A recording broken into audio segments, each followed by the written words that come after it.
Hi everyone, good afternoon. Okay, question number 7 is about explosion. Firework rocket launched vertically upward and then split into two, x and y, when it reaches its maximum height. Oh, maximum height. So at maximum height is instantaneous, the velocity is 0. So its momentum is 0, total momentum is 0. So instead that it exploded into two parts, okay, x is greater than y, heavier than y, so make them into two parts. In explosion, by the conservation of momentum, the total momentum remains the same. So if x has a momentum p downward, then y will have a negative p momentum upward. Exactly cancel out. So the magnitude of the momentum of x is equal to that of y immediately after the explosion. And then how about the kinetic energy of x and y?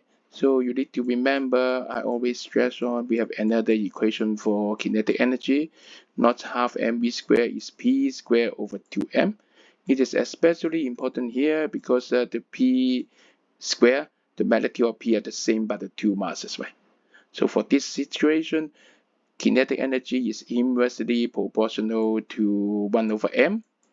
As mx is larger, kinetic energy of x is smaller, less kinetic energy for x, so correct. How about the third one? The third one is a little bit tricky. So the total momentum after this explosion has increased. It said that immediately after is during the explosion. After this explosion is after that it fall down, right? See what happened when the two body fall down. What happened to the total momentum? Remember, at the instant it explode, the total momentum is 0. After the explosion, they all fall down. They will all have an increase of momentum, downward momentum.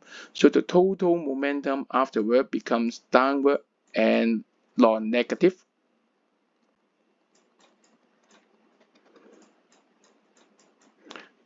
So we can say the momentum after this explosion increases from 0 to non-zero and keep on increasing as their downward momentum keep on increasing. So what's the answer? The answer is D, 1, 2, and 3. And the most tricky part is immediately after and after. So be careful about the wordings in multiple choices. Thank you.